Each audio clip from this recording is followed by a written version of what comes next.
بسم اللہ الرحمن الرحیم۔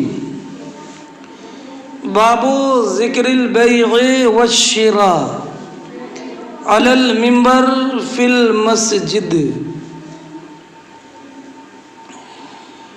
یعنی ھذا باب فی بیان ذکر البیع والشراء، مسجد میں منبر پر بیع و شراء کا ذکر۔ مسجد میں منبر پر بیع و شراء کے ذکر سے مراد یعنی جو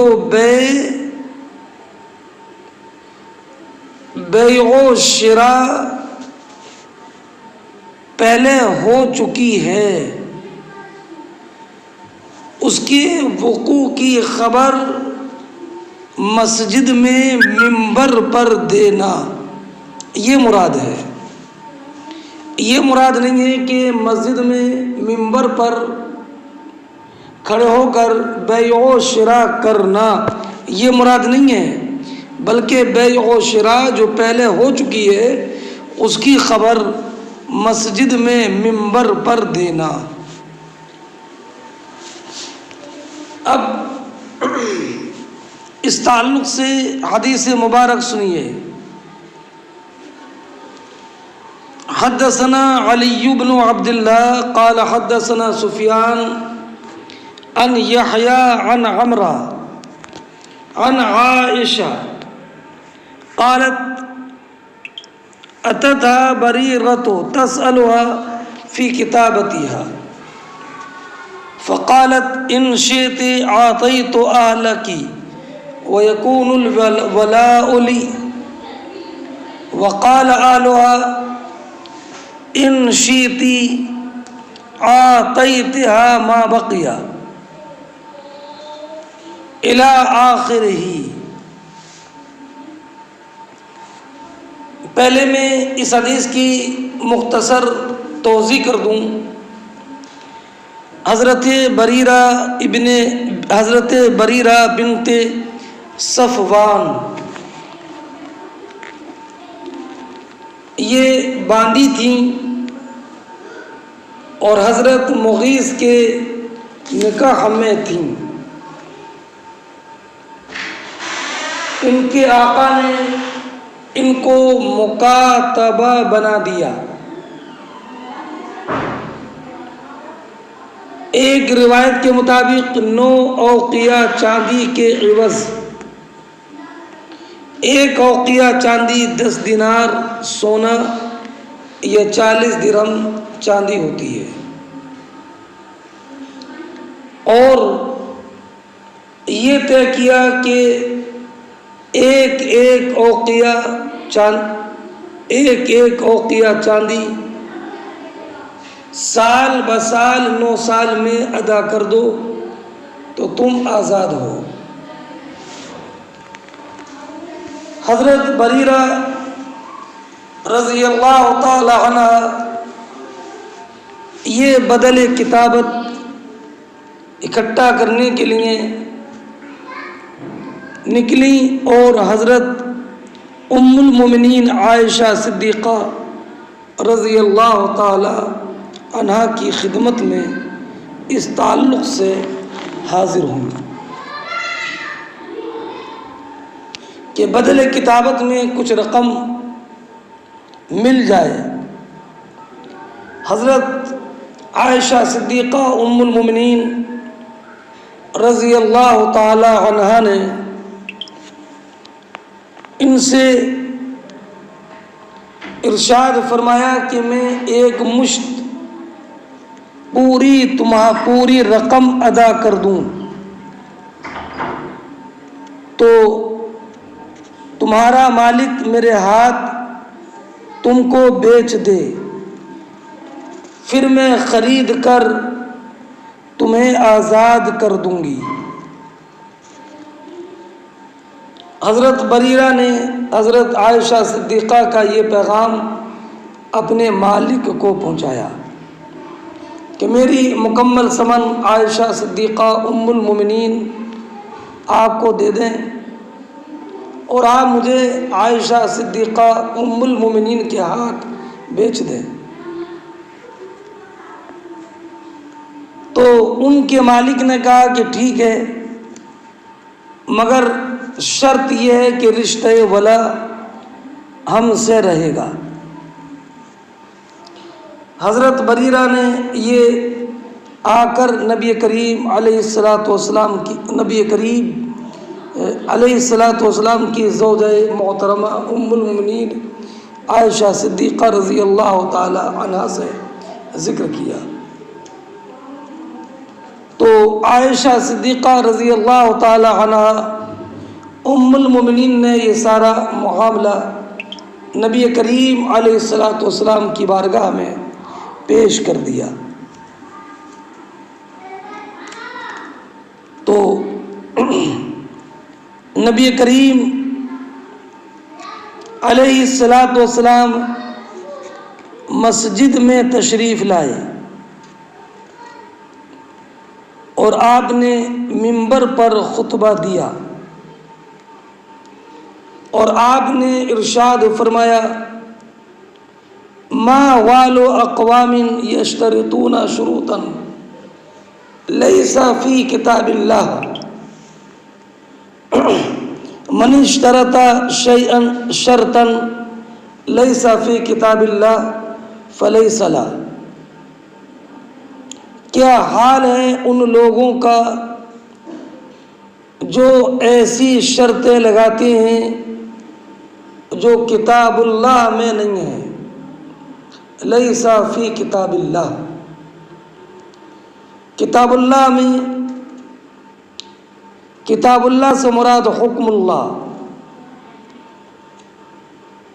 معنی یہ ہے کہ کچھ کیا حال ہے ایسے لوگوں کا جو ایسی شرطیں لگاتے ہیں کہ جو شریعت اسلامیہ میں نہیں ہے۔ اس لیے کہ کتاب اللہ میں ہر حکم شرعی موجود ہونا یہ لازم نہیں ہے، لیکن قرآن ہی نے حکم دیا ہے نبی کریم علیہ السلام کی اطاعت کا، اطیعوا اللہ واطیعوا الرسول ما آتاکم الرسول فخذوہ وما نہاکم عنہ فانتہوا۔ اس لیے نبی کریم علیہ السلام کا ارشاد یہ بالواسطہ قرآن کریم ہی کا حکم ہے، اور جو براہ راست قرآن میں ہے تو وہ تو بلا واسطہ قرآن ہی میں ہوا۔ تو اب معنی یہ ہوا کہ کیا حال ہے ان لوگوں کا جو ایسی شرطیں لگاتے ہیں جو بلا واسطہ یا بالواسطہ کتاب اللہ میں نہیں ہے۔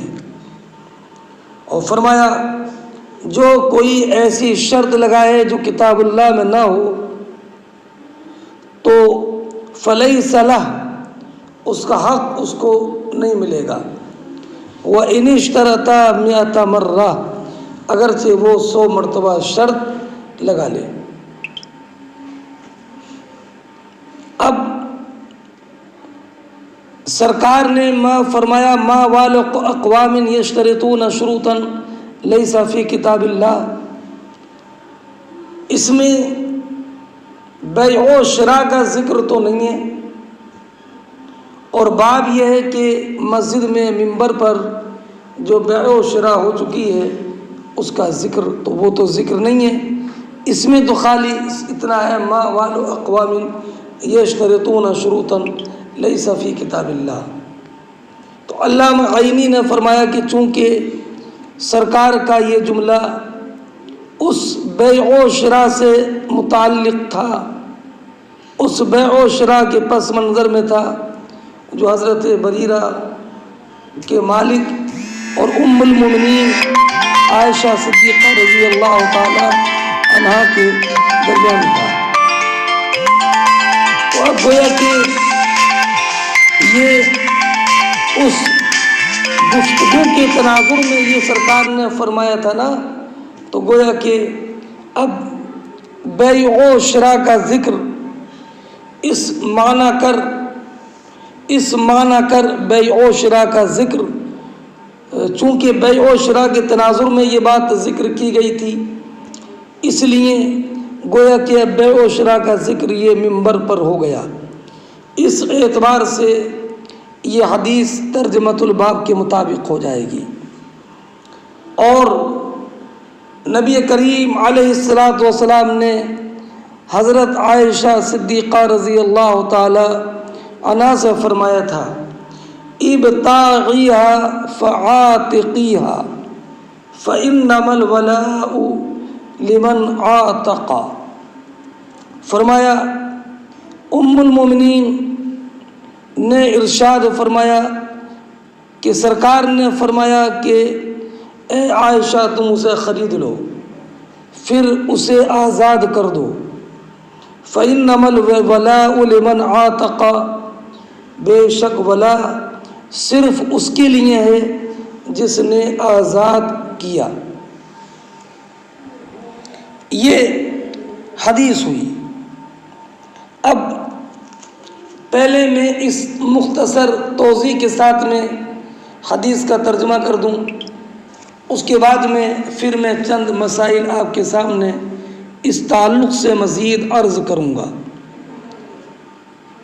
علی ابن عبداللہ کہتے ہیں کہ ہم سے حدیث بیان کی سفیان نے۔ سفیان سے مراد سفیان ابن عیینہ، وہ روایت کرتے ہیں یحییٰ سے، انہوں نے روایت کی عمرہ سے، وہ روایت کرتی ہیں عائشہ صدیقہ رضی اللہ تعالی عنہا سے کہ عائشہ صدیقہ نے کہا، اتتھا بریرۃ تسألھا فی کتابتھا، کہ ان کے پاس حضرت بریرہ اپنے عقد کتابت میں رقم کا سوال کرنے کے لیے حاضر ہوں۔ فقالت، تو عائشہ صدیقہ نے کہا، ان شئت اعطیت اہلک ویکون الولاء لی، اگر تم چاہو تو میں تمہارے مالک کو دے دوں۔ اعطیتو کا مفعول ثانی محذوف ہے سمنا کی، ویکون الولاء لی، وقال اہلھا، اور ان کے آقا نے کہا، ان شئت اعطیتھا ما بقی۔ وقال سفیان مرۃ ان شئت اعتقتھا ویکون الولاء لنا۔ وقال سفیان مرہ، یعنی سفیان ابن عیینہ نے بریرہ کے مالک کے قول کو دو طریقے سے روایت کیا ہے۔ ایک روایت میں یہ ہے کہ ان شئت اعطیتھا، اگر تم چاہو تو بریرہ کی سمن دے دو جو باقی رہ گئی ہے بریرہ کو، وَيَكُونُ الْوَلَاءُ لَنَا، اور ولا ہمارے لیے ہوگی۔ یا ان کے مالک نے کہا، ان شئت اعتقتھا وَيَكُونُ الْوَلَاءُ لَنَا، اگر تم چاہو تو اس کو آزاد کر دو اور ولا ہمارے لیے ہوگی۔ فلما جاء رسول اللہ، جب نبی کریم علیہ الصلاۃ والسلام تشریف لائے، عائشہ فرماتی ہیں ذکرت ذالک، فقال النبی، تو نبی کریم علیہ الصلاۃ والسلام نے ارشاد فرمایا، ابتغیھا فعاتقیھا، اسے تم خرید لو اور اس کو آزاد کر دو۔ فإنما الولاء لمن عاتق، ولا تو اسی کو ملتی ہے جو آزاد کرے۔ ثم قام رسول اللہ، پھر نبی کریم علیہ الصلاۃ والسلام منبر پر کھڑے ہوئے، اور اس جملے کو بھی سفیان ابن عیینہ نے دو طریقے سے روایت کیا کہ ثم قام رسول اللہ علی المنبر، اور ایک روایت یوں کیا، فصعد رسول اللہ صلی اللہ علیہ وسلم علی المنبر، سرکار منبر پر جلوہ فرما ہوئے۔ فقال، اور فرمایا، ما بال اقوام یشترطون شروطا، کیا حال ہے ان لوگوں کا جو ایسی شرط لگاتے ہیں جو کتاب اللہ میں نہیں ہے۔ جو انسان ایسی شرط لگائے جو کتاب اللہ میں نہ ہو، فلیس لہ وإن اشترط 100 مرہ، اگرچہ وہ 100 مرتبہ شرط لگائے۔ سنیے، آگے تشریح کرنے سے پہلے سند کے تعلق سے حضرت امام بخاری فرماتے ہیں قال علی ابن مدنی نے کہا قال یحییٰ کہ یحییٰ ابن سعید قطان اور عبد الوہاب ان دونوں نے یحییٰ سے روایت کی عن عمرہ، اور یحییٰ نے عمرہ سے۔ اب عمرہ نے عائشہ سے نہیں بلکہ عمرہ نے یہ واقعہ براہ راست خود بیان کیا، عائشہ سے نہیں سنا۔ تو اب یہ ان دونوں کی روایت پر جو عمرہ سے ہے یہ حدیث اب مسند نہ رہے گی بلکہ مرسل ہو جائے گی، اس لیے کہ حضرت عائشہ سے براہ راست روایت نہیں ہے بلکہ عمرہ نے خود بیان کیا، تو آخری راوی چھوٹ گئے، اس لیے اب یہ اس دونوں کی روایت پر یہ حدیث اب مرسل ہوگی۔ وقال جعفر ابن عون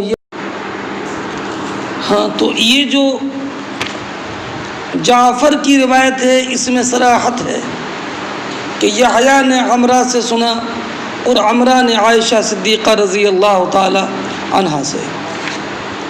ورواه مالک عن یحییٰ عن عمرہ عن بریرہ، اور امام مالک نے جو یحییٰ سے روایت کیا ہے اور انہوں نے روایت کیا ہے عمرہ سے، اور عمرہ نے عائشہ سے نہیں ان بریرہ، تو یہ حدیث حضرت امام مالک کی روایت پر بھی یہ حدیث مرسل ہو جائے گی، لیکن اس میں ولم یذکر صعید المنبر، نبی کریم علیہ الصلاۃ والسلام کے منبر پر چلنے کا ذکر اس میں نہیں ہے۔ چلیے اب اس حدیث سے چند مسائل معلوم ہوئے۔ ایک مسئلہ یہ معلوم ہوا کہ ولا صرف اس کے لیے ہے جو آزاد کرے۔ آپ نے پڑھا ہے سراجی میں الولاء لحمۃ کلحمۃ النسب، کہ اگر آزاد کرنے والے نے آزاد کیا اور معتق کا کوئی دوسرا وارث نہیں ہے تو اس کا مال بطور وراثت اس آزاد کرنے والے کو ملتا ہے، اور اس رشتے کو رشتہ ولا کہا جاتا ہے۔ تو اب یہ معلوم ہوا کہ ولا صرف آزاد کرنے والے کے لیے ہے۔ اچھا، اور ایک بات یہ بھی معلوم ہوئی کہ بدل کتابت کے بارے میں بدل کتابت کی ادائیگی کے لیے سوال کرنا یہ جائز ہے۔ حضرت بریرہ رضی اللہ تعالی عنہا یہ بعد میں حضرت عائشہ صدیقہ رضی اللہ تعالی عنہا کے پاس رہتی تھیں۔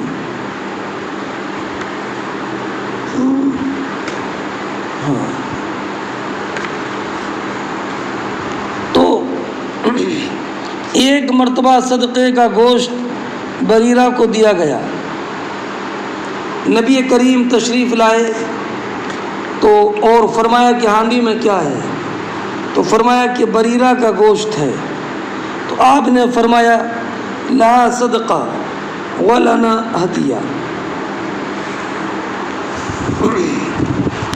اس سے یہ بھی معلوم ہوا کہ ملکیت بدلنے سے صدقے کا حکم بدل جاتا ہے، اور ان کے شوہر جو مغیث تھے جب حضرت بریرہ کو آزاد کر دیا تو حضرت بریرہ کو خیار عتق حاصل ہوا، اور حضرت بریرہ نے اپنے کو اختیار کر لیا۔ حضرت مغیث ان کے شوہر، ان کی محبت کا عالم یہ تھا کہ وہ مدینہ طیبہ کی گلیوں میں بریرہ کی محبت میں روتے تھے، یہاں تک کہ ان کی داڑھی تر ہو جاتی. نبی کریم علیہ الصلوۃ والسلام نے ایک دن حضرت عباس سے فرمایا، دیکھو بریرہ کے شوہر کو بریرہ سے کتنی محبت ہے اور بریرہ کو کتنی نفرت ہے. اور حد یہ ہے کہ رحمت عالم نے حضرت بریرہ سے فرمایا رجعت کر لے. تو حضرت بریرہ نے عرض کیا حضور حکم دیتے ہیں؟ فرمایا نہیں، سفارش کرتا ہوں. تو عرض کیا تب تو نہیں. ان کے شوہر جو مغیث تھے وہ بھی ایک حبشی غلام تھے. تو اس سے ایک مسئلہ یہ معلوم ہوا کہ باندی کے آزاد کرنے کے بعد میں باندی کو خیار عتق حاصل ہو جاتا ہے. ہاں اچھا، اب ایک دوسرا مسئلہ یہ معلوم ہوا کہ باندی جب آزاد ہو جائے تو اس پر طلاق نہیں ہوتی، البتہ اسے خیار عتق حاصل ہوتا ہے. وہ چاہے تو اسی شوہر کے نکاح میں رہے، چاہے تو اپنا نفس کو اختیار کر کے اس کے نکاح سے باہر ہو جائے. ہاں اب رہا یہ کہ عقد میں شرط لگانے کا معاملہ. تو ہمارے ائمہ احناف کے نزدیک بیع بالشرط 3 قسموں پر ہے. پہلی قسم یہ کہ بیع اور شرط دونوں جائز ہیں، بیع بھی جائز اور شرط بھی جائز. اس کی 3 قسمیں ہیں. پہلی قسم یہ کہ ایسی شرط جو تقاضۂ عقد کے مطابق ہو اور اس کے مناسب ہو، تو بیع بھی جائز اور شرط بھی جائز. بہی طور کہ باندی خریدی اس شرط کے ساتھ کہ باندی اس کی خدمت کرے گی. اور دوسری صورت یہ کہ شرط تقاضۂ عقد تو اس شرط کا مقتضی نہیں ہے، لیکن وہ شرط مناسب عقد ہے. جیسے کس نے کوئی سامان خریدا اس شرط کے ساتھ کہ یہ اس مبی کو رہن میں رکھے گا. تیسری صورت یہ ہے کہ شرط کا تقاضا عقد نہ کرے اور نہ وہ شرط عقد کے مناسب ہو، لیکن شریعت میں اس شرط کا جواز وارد ہو، جیسے شرط خیار یا شرط اجل. یا شریعت میں تو وارد نہ ہو لیکن وہ متعارف اور متعامل بین الناس ہو. جیسے کہ کسی نے چمڑا خریدا اس شرط پر کہ بائے اس کا جوتا بنا کر دے گا، یا ٹوپی خریدی اس شرط کے ساتھ کہ وہ اسے بن کے دے گا، تو یہ جائز ہے. دوسری صورت یہ ہے کہ بیع اور شرط دونوں فاسد ہیں، اور یہ ہر وہ شرط ہے کہ جس کا نہ عقد مقتضی ہو اور نہ وہ عقد کے ملائم ہو، اور اس میں متعاقدین میں سے کسی کا یا معقود علیہ اگر وہ نفع حاصل کرنے کے لائق ہے تو اس کا نفع ہو. جیسے غلام خریدا اس شرط پر کہ اس کو نہیں بیچے گا یا اس کو آزاد نہیں کرے گا. تیسری صورت یہ ہے کہ بیع جائز اور شرط باطل ہے، اور یہ اس کی بھی 3 قسمیں ہیں. ہر وہ شرط کہ جس کا عقد تقاضا نہ کرے اور اس میں کسی کی منفعت نہ ہو بلکہ مضرت ہو. بہی طور کے کپڑا یا جانور بیچا اس شرط کے ساتھ کہ اسے نہیں بیچے گا یا اس کا ہبہ نہیں کرے گا، تو بیع جائز ہے اور شرط باطل ہے.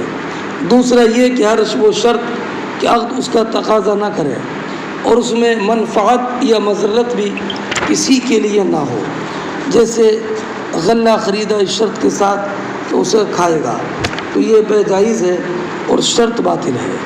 تیسری صورت یہ ہے کہ ہر وہ شرط جو غیر متعاقدین کے لیے منفعت کا موجب ہو اور مبیع کے غیر کے لیے منفعت کی موجب ہو، جیسے بے اس شرط کے ساتھ کہ وہ اجنبی کو قرض دے گا، تو یہ بے جائز ہے اور شرط فاسد ہے۔ ایک مسئلہ یہ بھی معلوم ہوا کہ اگر کوئی بدعت قوم میں پیدا ہو جائے تو امام کے لیے مستحب ہے کہ لوگوں کو خطبہ دے اور ان کو اس کا حکم بیان کرے۔ تیسرا ایک بات یہ معلوم ہوئی کہ امام کے لیے مستحب ہے کہ اپنی رعایا کے ساتھ حسن سلوک کرے، اس لیے کہ نبی کریم علیہ السلام نے جب خطبہ ارشاد فرمایا تو جنہوں نے شرط لگائی تھی ان کا ذکر صراحتاً نہیں کیا ہے نا، بلکہ ایک عام حکم بیان کیا تاکہ ان کی فصیحت اور شناعت نہ ہو۔ اور اس سے ایک بات یہ معلوم ہوئی کہ منکر کے ازالہ میں کوشش کرنا چاہیے اور اس کی قباحت بیان کرنے میں شدت اختیار کرنا چاہیے۔ اور ایک بات یہ معلوم ہوئی کہ باندی کو مکاتب بنانا یہ جائز ہے اس کے شوہر کو چھوڑ کر۔ اور ایک بات یہ معلوم ہوئی کہ غلام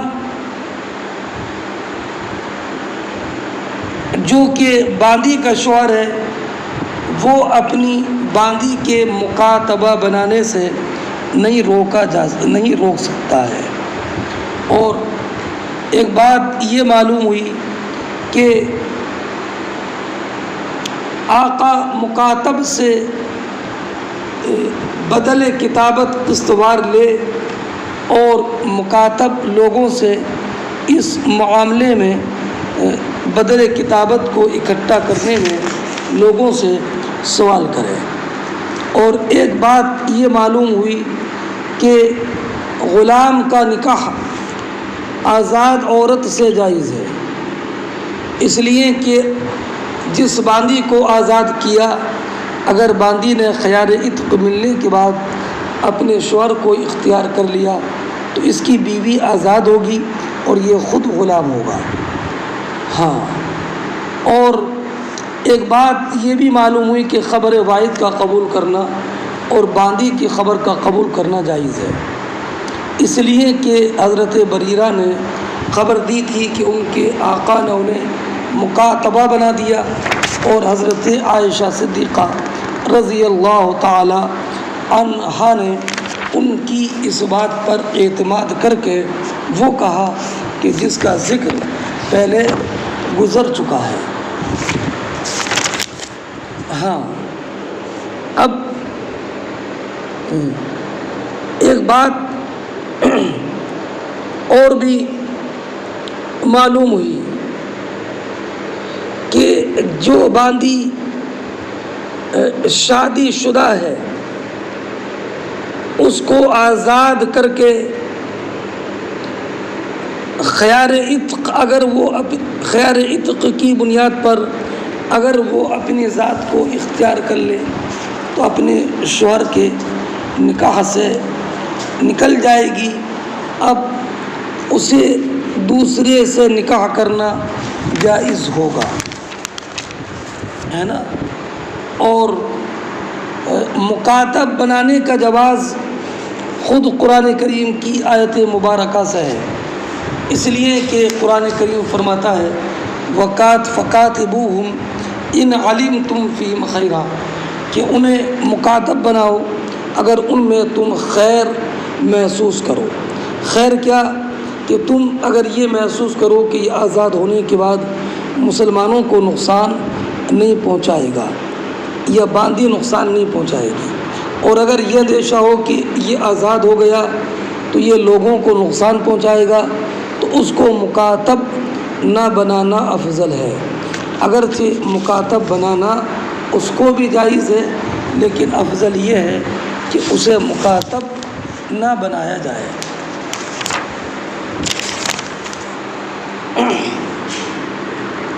چلیے اگلا باب دیکھیں، باب التقاضی والملازمتی فی المسجد۔ یہ باب اس بارے میں کہ مسجد میں اپنے مقروض سے قرض کی ادائیگی کا مطالبہ کرنا اور دین کے مطالبہ میں قرض دار کو مسجد میں قرض دار کو پکڑ لینا اور اس سے قرض کی ادائیگی کا مطالبہ کرنا یہ جائز ہے۔ اس تعلق سے حضرت امام بخاری رضی اللہ تعالی عنہ نے ایک حدیث ذکر کی ہے۔ اب حدیث پاک سنیے، اس کے بعد میں پھر میں اس کی تشریح اور باب التقاضی والملازمتی فی المسجد۔ تقاضی باب تفاعل کا مصدر ہے مطالبہ، ملازمہ باب مفاعلت کا مصدر ہے ایک دوسرے کو لازم پکڑنا۔ فرماتے ہیں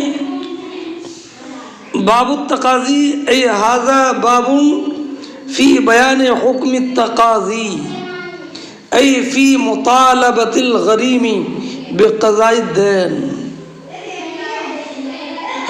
یہ باب اس بات کے بیان میں ہے کہ قرض خواہ قرض دار سے ادائے قرض کا مطالبہ مسجد میں کرے تو یہ جائز ہے۔ والملازمہ اور مطالبہ قرض میں قرض دار کو قرض خواہ لازم پکڑ لے،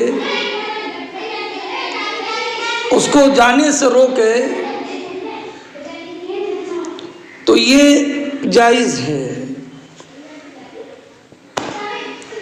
حدیث پاک سنیے، حضرت کعب ابن مالک رضی اللہ تعالی عنہ یہ انصاری شاعر ہیں اور یہ غزوہ تبوک میں پیچھے رہ جانے والے ان 3 لوگوں میں سے ہیں جن کی توبہ اللہ رب العزت جل جلالہ نے قبول فرمائی اور آیت کریمہ نازل فرمائی وَعَلَى الثَّلَاثَةِ الَّذِينَ خُلِّفُوا۔ ان کا انتقال مدینہ طیبہ میں 50 ہجری میں ہوا۔ ایک دوسرے صحابی ہیں حضرت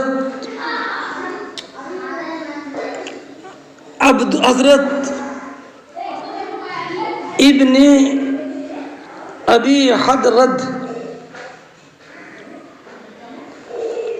ابن ابی حضرت کا نام ہے عبداللہ ابن ابی سلامہ اور یہ صحابی ہیں۔ حدیبیہ اور اس کے بعد کے مغازی میں یہ شامل ہوئے۔ ان کا وصال سن 72 یا 71 ہجری میں ہوا۔ ان کا انتقال سن 71 یا 72 ہجری میں ہوا، 81 سال کی عمر میں۔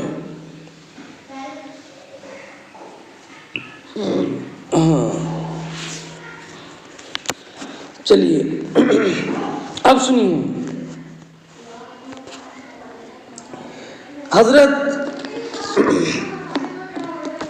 کعب ابن مالک رضی اللہ تعالی عنہ کا قرض تھا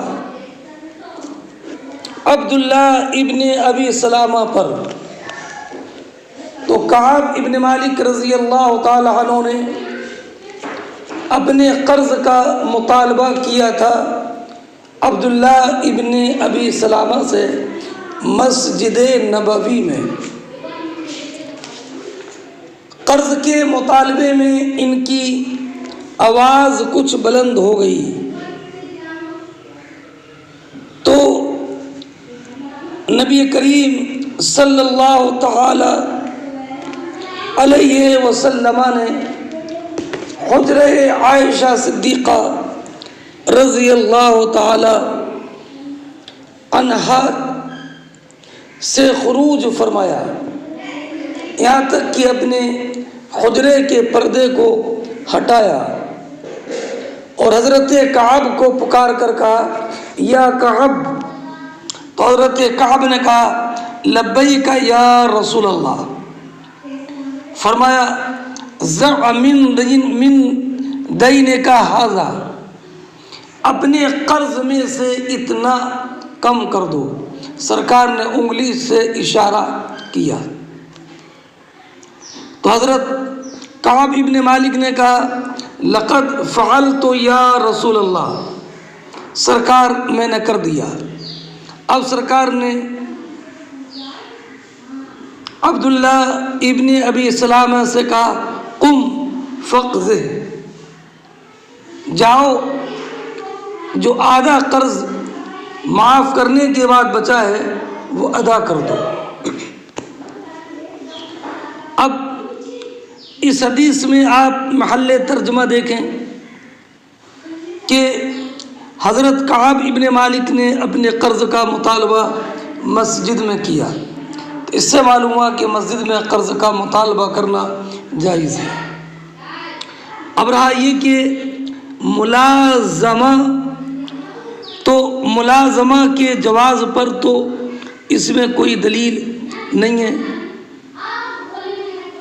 تو ملازمہ پر دلیل دو طریقے سے ہے کہ جب کعب ابن مالک رضی اللہ تعالی عنہ نے حضرت عبداللہ ابن ابی سلامہ سے اپنے قرض کا مطالبہ مسجد نبوی میں کیا تو انہیں مسجد میں پکڑے رکھا، یہاں تک کہ حضور حجرہ عائشہ سے باہر تشریف لائے، ہے کہ نہیں؟ اور تو اس سے معلوم ہوا کہ قرض دار کو مسجد میں ادائے قرض کے لیے پکڑنا یہ بھی جائز ہے۔ اور خود صراحتاً ایک روایت ہے جو روایت کتاب الصلح میں ذکر کی ہے کہ کانا لہو علی عبداللہ ابن ابی حضرت مال فلازمہ، یہ خود لفظ ہے، سمجھ گیا؟ اب ترجمہ دیکھیے، عبداللہ ابن محمد کہتے ہیں کہ ہم سے حدیث بیان کی عثمان ابن عمر نے، انہوں نے کہا کہ ہمیں خبر دی یونس نے، وہ امام زہری سے روایت کرتے ہیں، انہوں نے عبداللہ ابن کعب ابن مالک سے روایت کی، اور عبداللہ نے اپنے والد کعب ابن مالک سے روایت کی انہو تقاضا ابن ابی حضرت، انہوں نے عبداللہ ابن ابی حضرت سے ادائے قرض کا مطالبہ کیا، کانا لہو علیہ، ان کا جو قرض ان پر تھا، کا مطالبہ کیا فی المسجد، تقاضا فی المسجد، فارتفعت اصواتہما، تو ان کی آواز بلند ہو گئی، حتی سمع رسول اللہ، یہاں تک کہ نبی کریم علیہ السلام نے ان کی آواز کو سنا، اور سرکار اپنے حجرے میں تھے، فخرج الیہما حتی کشف سجف حجرتی، یہاں تک کہ حضور نے اپنے حجرے کے پردے کو ہٹایا، پھر کہا فنادا یا کعب قال لبیک یا رسول اللہ، قال ضع من دینک ھذا، اپنے قرض میں سے اتنا کم کر دو، وَأَوْمَا إِلَيْهِ، اور اس کی طرف اشارہ کیا، اے الشطرہ، یعنی آدھا ختم کر دو، قال لقد فعلت یا رسول اللہ، قال قم فقضیہ۔ اب آپ اس حدیث سے جو چند مسائل معلوم ہوئے ان پر توجہ رکھیں۔ اس سے معلوم ہوا کہ قرض خواہ اگر کچھ قرض معاف کر دے تو جو باقی بچا ہے اس کی ادائیگی لازم ہے، تاکہ قرض خواہ کا نقصان زیادہ نہ ہو۔ اور اس سے ایک بات یہ معلوم ہوئی کہ مسجد میں وہ اپنے حقوق کے لیے مخاصمت اور قرض ہو تو اس کا مطالبہ جائز ہے۔ اب بعض علماء نے کہا کہ اس سے یہ معلوم ہوا کہ مسجد میں آواز بلند کرنا جائز ہے جب تک کہ چیخ و پکار نہ ہو، اس لیے کہ سرکار نے اس سے انکار نہیں فرمایا۔ اب رہا یہ معاملہ کہ آواز بلند کرنے کی ممانعت بھی حدیث کریمہ میں ہے۔ سرکار نے فرمایا جنبوا مساجدکم صبیانکم وخصوماتکم، اور ایک روایت ہے ولا ترفع فیہ الاصوات۔ تو اب یہ کہا جائے کہ نہیں کی حدیث معمول اس پر ہے کہ آواز بہت زیادہ ہو، اور اباحت کی حدیث معمول اس پر ہے کہ جب کہ آواز بہت زیادہ بلند نہ ہو۔ حضرت امام مالک رضی اللہ تعالیٰ عنہ نے فرمایا اس سے ایک مسئلہ یہ معلوم ہوا کہ انسان مسجد میں اپنے قرض کا مطالبہ کر سکتا ہے، اور یہ بھی معلوم ہوا کہ اشارے پر اعتماد جائز ہے نا، اور یہ بھی معلوم ہوا کہ صلح حاکم کرا دے اس طور پر کہ دونوں کے لیے آسانی ہو جائے۔ ہاں، اور ایک بات یہ معلوم ہوئی کہ صاحب حق اور خصوم کے درمیان اصلاح کے لیے سفارش جائز ہے، اور یہ بھی معلوم ہوا کہ غیر معصیت میں شفاعت قبول کرنا جائز ہے، اور یہ بھی معلوم ہوا کہ اپنے دروازوں پر پردے لگائے جائیں۔ باب کنس المسجد والتقاط الخرق والقضاء والعیدان من۔ کنس کے معنی صفائی کرنا، ازالۃ الکناسہ، التقاط کے معنی اٹھانا، خرق یہ جمع خرقتن کی ٹکڑے، قضا یہ قضاتن کی جمع ہے، اور جمع صیغۃ جمع جو صیغہ منتہی الجموع پر ہے وہ اقضیہ ہے، سمجھ گئے؟ اور عیدان عود کی جمع ہے، لکڑی۔ منہ میں ہا کا مرد مسجد ہے۔ اب معنی یہ ہوا کہ باب اس بیان میں کہ مسجد میں جھاڑو لگانے کی فضیلت کتنی ہے، اور کوڑا یا باریک باریک ٹکڑے اور اس میں جو لکڑی وغیرہ پڑی ہوں ان کو اٹھانے اور مسجد کو ان سے صاف کرنے کی فضیلت کتنی ہے، یہ بیان حضرت امام بخاری رضی اللہ تعالی عنہ نے فرمایا ہے۔ یعنی یہ ثابت کیا کہ مسجد میں لکڑی یا تنکے یا کچھ کپڑے کے ٹکڑے وغیرہ پڑے ہوں تو ان کو اٹھا کر صاف کر دینا مسجد، اور مسجد میں جھاڑو لگانے کی فضیلت کتنی ہے۔ اب حدیث پاک سنیے، حدیث پاک ہے عن حدثنا سلیمان بن حرب قال حدثنا حماد بن زید عن ثابت عن ابی رافع عن ابی ہریرہ ان رجلا اسودا او امرأة سودا كان يقوم المسجد فمات فسأل النبي عنه صلى الله عليه وسلم فقالوا مات قال افلا كنتم آذنتموني به دلوني على قبره او قال على قبرها فاتى قبره فصلى عليها۔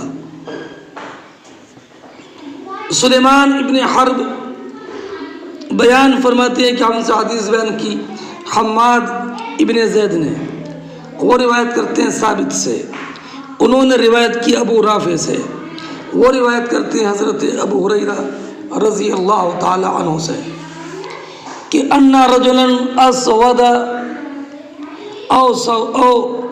او امراتن سودا، ایک حبشی مرد یا ایک حبشی عورت مسجد میں جھاڑو دیتی تھی، فماتا، تو ان کا انتقال ہو گیا اور صحابہ کرام نے ان کو دفن کر دیا، نبی کریم کو اطلاع نہیں دی، فسأل النبی عن، تو نبی صلی اللہ علیہ وسلم عن، تو نبی کریم علیہ الصلوۃ والسلام نے ان کے بارے میں لوگوں سے معلوم کیا، فقالوا ماتا، تو کہا صحابہ کرام نے کہ ان کا تو وصال ہو گیا، تو سرکار نے فرمایا افلا کنتم آذنتمونی بھی، کیا تم نے ان کو دفن کر دیا، مجھے اطلاع بھی نہیں کی، دلونی علی قبری، مجھے ان کی قبر کی رہنمائی کرو، یا علی قبرہا اگر عورت ہو، فاتا قبرہ، تو نبی کریم علیہ الصلوۃ والسلام ان کی قبر پر تشریف لائے، فصلی علیہا، اور سرکار نے ان کی جنازے کی نماز ان کی قبر پر پڑھائی۔ اب اس سے جھاڑو دینے کی مسجد میں فضیلت ثابت کیسے ہوتی ہے؟ اس لیے کہ سرکار نے ان کی قبر پر نماز پڑھنے کا اہتمام ان کی اسی دینی خدمت کی وجہ سے کیا تھا۔ اس سے معلوم ہوا کہ یہ جھاڑو لگانا یہ ایسی دینی خدمت ہے جو انسان کو معزز اور معظم بنا دیتی ہے نا۔ اب ان عورت کا نام ام محجن تھا، اور سرکار نے جب پوچھا کہ فلاں کہاں ہے، تو جو سرکار کے اس سوال کا جواب کہ ان کا انتقال ہو گیا، یہ ابو بکر صدیق رضی اللہ تعالی عنہ نے دیا تھا، ہے نا۔ تو سرکار نے ان کی قبر پر نماز پڑھی۔ ایک روایت میں یہ ہے کہ سرکار نے فرمایا ان هذه القبور مملوءة ظلمة على اهلها وان اللہ تعالی ينورها لهم بالصلاة علیہم، کہ بے شک یہ قبریں تاریکی سے بھری ہوتی ہیں، اور بے شک اللہ رب العزت ان قبروں کو ان پر منور کر دیتا ہے۔ اور ایک روایت میں یہ ہے کہ یزید ابن ثابت بیان فرماتے ہیں کہ ہم نبی کریم علیہ الصلوۃ والسلام کے ساتھ نکلے، بقیع میں پہنچے تو ایک سرکار نئی قبر کے پاس سے گزرے، تو سرکار نے ان کے بارے میں معلوم کیا یہ قبر کس کی ہے، تو بتایا، تو کہا الا آذنتمونی بہا، تم نے مجھے ان کے انتقال کی اطلاع کیوں نہیں دی؟ تو کہا کنت قائلا صائما فکرہنا ان نؤذیکا، صحابہ کرام نے عرض کی یا رسول اللہ، آپ دوپہر میں آرام فرما رہے تھے، روزے سے تھے، تو ہم نے آپ کو تکلیف پہنچانا یہ ناپسند کیا۔ تو کہا لا تفعلوا، یہ مت کیا کرو، ما مات فیکم میت ما کنت بین اظہرہم الا آذنتمونی بھی، اور فرمایا صلاتی علیہ رحمت اللہ، میری نماز اس پر اللہ رب العزت کی رحمت ہے۔ اور پھر سرکار قبر پر تشریف لائے، فصففنا خلفہ فکبر علیہ اربعا، سرکار نے 4 تکبیریں کہیں۔ سمجھ گئے؟ اس حدیث سے یہ معلوم ہوا کہ مسجد کو صاف رکھنا یہ افضل ہے، اور اس میں یہ بھی معلوم ہوا کہ مسجد میں جھاڑو دینے اور اس کے پاک رکھنے پر سرکار نے ابھارا، اس لیے کہ سرکار نے ان کی قبر پر دفن کے بعد نماز ان کی اسی خصلت کی وجہ سے پڑھی تھی۔ اور اس سے یہ بھی معلوم ہوا کہ صالحین کی خدمت کرنا صالحین کا خادم اور دوست کے بارے میں سوال کرنا جب کہ وہ حسب معمول نہ آئے۔ اور یہ بھی معلوم ہوا کہ جو انسان اپنے کو مسلمانوں کے نفع اور ان کی مصلحتوں کے لیے اپنے کو وقف کر دے، اس پر رحم کی دعا کی جائے اور دعا کے ذریعے اس فعل حسن کی مکافات کی جائے۔ اور اس حدیث میں صالحین کے جنازوں میں شرکت کی رغبت بھی ہے۔ اور رہی جنازے پر اگر دفن کرنے کے بعد اس کی قبر پر نماز پڑھنے کا معاملہ، تو یہ امام اعظم کے نزدیک جائز نہیں ہے۔ اور اعلی حضرت امام اہل سنت رضی اللہ تعالیٰ عنہ نے غائبانہ اور یا دفن کے بعد نماز کے عدم جواز پر تفصیلی کتاب لکھی ہے۔ اور یہ جو سرکار نے دفن کے بعد اس قبر پر نماز پڑھی، یہ سرکار کی خصوصیات سے ہے۔ چلیے اگلا باب دیکھیں، باب تحریم تجارت الخمر فی المسجد۔ یہ باب اس بیان میں کہ شراب کی تجارت کے حرام ہونے کا ذکر مسجد میں کرنا۔ کیا؟ شراب کی تجارت کے حرام ہونے کا ذکر، اور یہ ذکر کہ اللہ رب العزت نے شراب کو حرام کر دیا ہے، یہ ذکر مسجد میں کرنا۔ دیکھو ایک بات پر توجہ رکھنا، شراب کی تجارت تو حرام ہے مسجد میں بھی اور غیر مسجد میں بھی۔ یہاں پر یہ مطلب نہیں ہے کہ مسجد میں شراب کی تجارت حرام ہے، بلکہ مطلب یہ ہے کہ مسجد میں شراب کی تجارت کے حرام کرنے کی خبر مسجد میں دینا ہے نا۔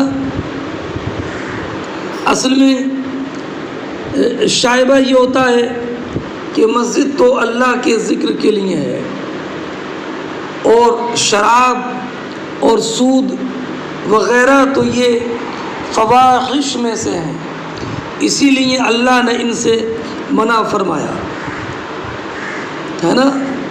تو جب نبی کریم علیہ الصلوۃ والسلام نے شراب کے حرام کرنے کا ذکر مسجد میں کیا، تو اس سے یہ معلوم ہوا کہ محرمات کا ذکر مسجد میں کرنا اس طور پر کہ یہ کرنا منع ہے، یہ مسجد میں کرنا جائز ہے۔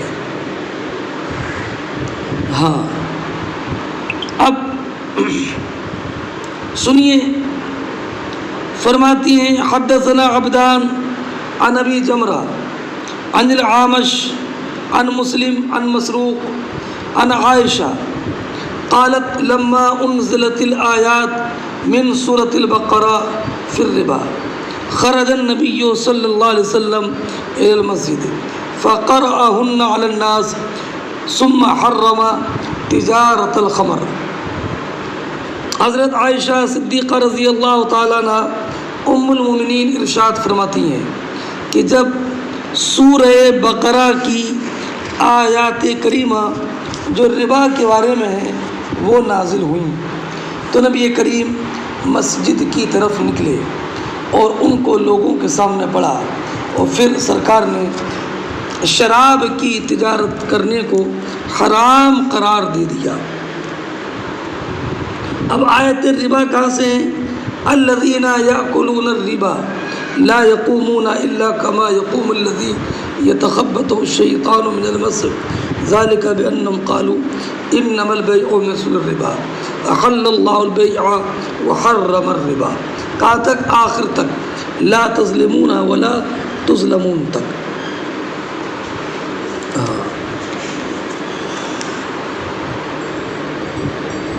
اب یہ آیت ربا جب نازل ہوئی تو سرکار مسجد میں تشریف لائے، اور سرکار نے یہ آیت کریمہ پڑھی. اس کے بعد شراب کی تجارت کو حرام قرار دے دیا. اب رہا یہ معاملہ کہ آیات ربا کے نزول سے بہت پہلے شراب کی حرمت نازل ہو چکی تھی. تو جب شراب حرام ہو گئی تو شراب کی تجارت بھی حرام ہو گئی. تو اب آیات ربا کی تلاوت کرنے کے وقت میں شراب کی تجارت کے حرام کرنے کے ذکر کا کیا فائدہ رہے گا؟ تو اس کا جواب علامہ عینی نے ارشاد فرمایا کہ ہو سکتا ہے کہ شراب کی تجارت کی تحریم شراب کی تحریم کے وقت کے بعد میں ہو، یعنی پہلے شراب کا پینا حرام ہو، شراب کی تجارت حرام نہ ہو، بعد میں سرکار نے یہ آیات ربا کی تلاوت کے وقت میں شراب کی تجارت کو حرام قرار دیا ہو. اور یہ بھی احتمال ہے کہ یہاں پر ذکر شراب کی تجارت کی اشاعت میں مبالغہ اور اس کی تاکید کے طور پر ہو. اور یہ بھی احتمال ہے کہ اب مسجد میں ایسے لوگ موجود ہوں کہ جن کو ابھی تک شراب کی تجارت کی تحریم پہنچی نہ ہو، تو سرکار نے ان کو خبر پہنچا دینے کے لیے پھر اس بات کا اعادہ کیا. ہاں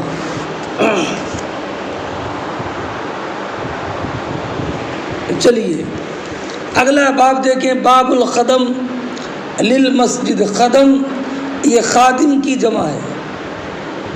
یہ باب اس بارے میں کہ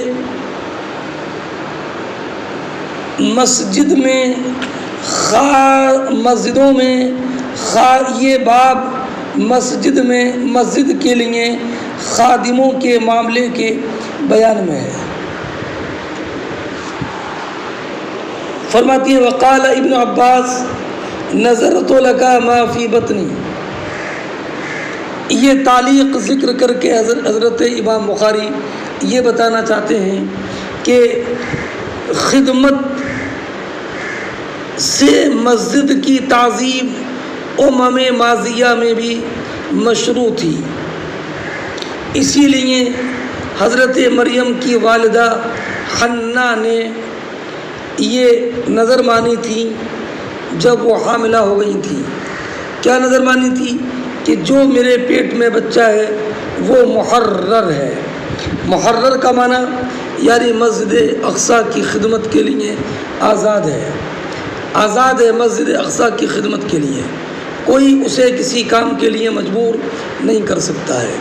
تو اس سے یہ معلوم ہوا کہ مسجد کی خدمت کے لیے مقرر کرنا جائز ہے.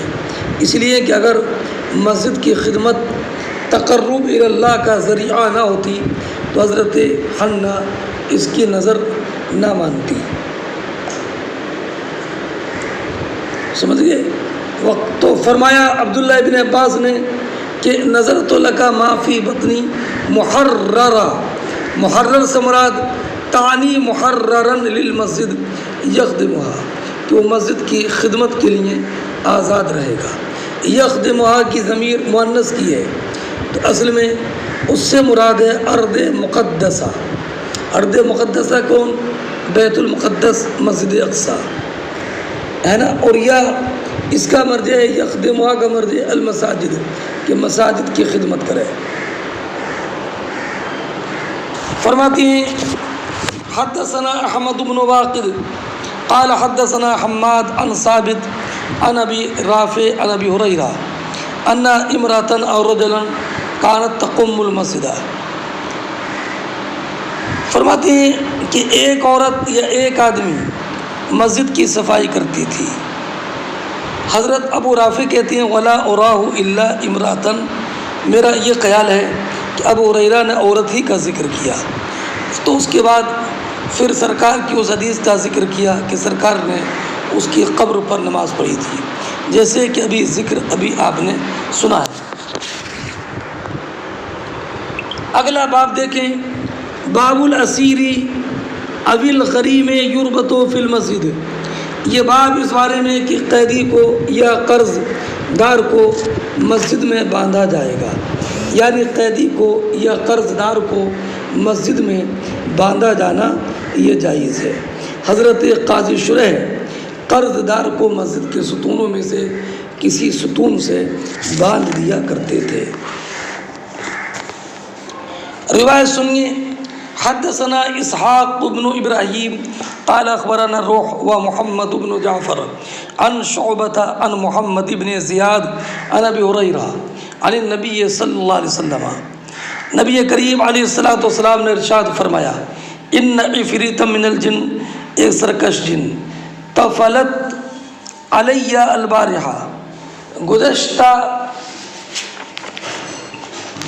رات میرے پاس آ گیا، او کلمۃ نحوا، یا سرکار نے اس کے مثل اور کوئی کلمہ کہا کہ وہ لیقطع علیہ صلاتی، تاکہ میری نماز میں خلل ڈالے، تو اللہ رب العزت نے مجھے اس پر قدرت دی، تو میں نے چاہا کہ اس کو مسجد کے ستونوں میں سے کسی ستون سے باندھ دوں، حتیٰ تصبحوا، یہاں تک کہ تم صبح کو آؤ، وتنظروا الیہ کلکم، اور تم سب اس سرکش جن کو دیکھو۔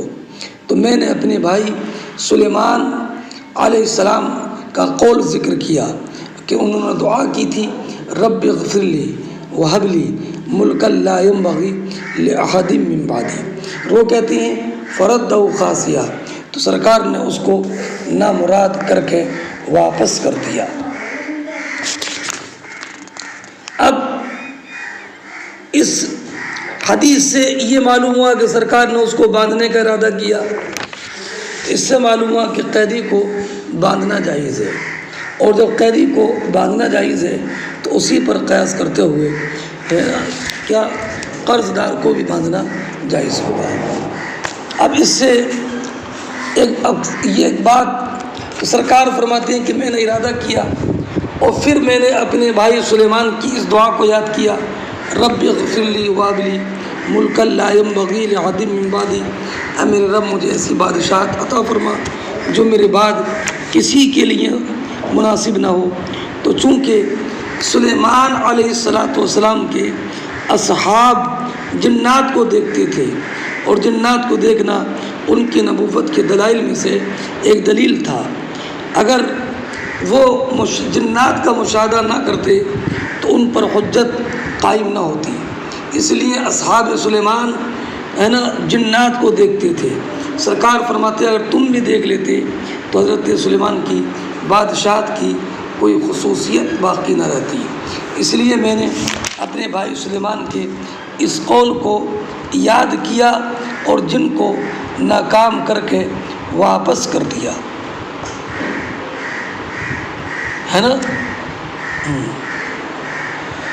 اب رہا یہ کہ سرکار نے حضرت سلیمان کو بھائی کہا، تو یہ اخوت اصول دین کے اعتبار سے ہے یا مماثلت فی الدین کے اعتبار سے ہے، سمجھ گئے؟ ہاں۔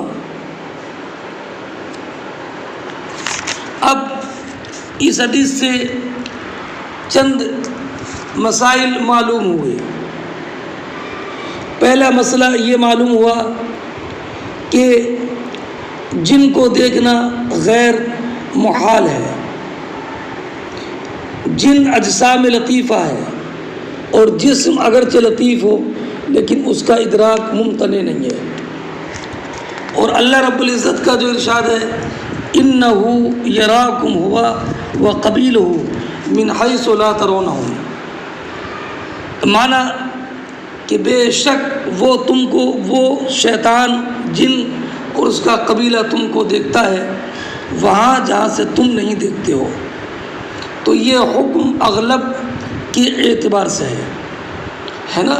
اللہ رب العزت نے اس کے ذریعے انسانوں کو آزمایا ہے تاکہ اللہ رب العزت کی طرف لوگ شیاطین کے شر سے پناہ مانگیں اور ان کے سرکشوں سے ہمیشہ امان طلب کریں،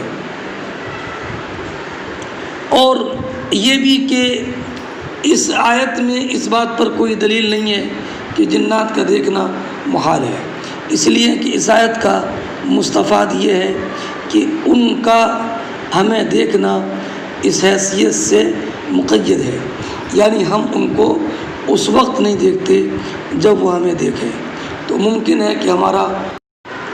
اور اس حدیث سے یہ بھی معلوم ہوا کہ نبی کریم علیہ الصلاۃ والسلام جنات کو دیکھتے ہیں جیسے کہ آپ فرشتوں کو دیکھتے ہیں، اور یہ آپ ہی کے ساتھ خاص ہے۔ سرکار نے ہی نے بتایا کہ جبرائیل امین کے 600 پر ہیں، اور سرکار نے شیطان جن کو اس رات میں دیکھا تھا، اور اللہ رب العزت نے اس پر قدرت سرکار کو عطا فرمائی تھی، لیکن سرکار نے اس کو چھوڑ دیا۔ حضرت سلیمان علیہ السلام کے اس قول کو یاد کر کے اور یہ ارادہ کرتے ہوئے کہ حضرت سلیمان علیہ السلام جنات پر قابو پانے اور اصحاب کو دکھانے میں منفرد رہے۔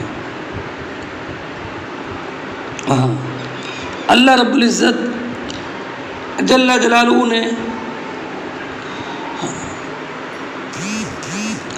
جنات کو یہ قدرت دی ہے کہ وہ مختلف شکلوں میں انسان کی، جانوروں کی، سانپ کی، بچھو کی، اونٹ، بیل، گائے، کھچر وغیرہ اور پرندوں کی شکل میں متشکل ہو سکتے ہیں، ہے نا۔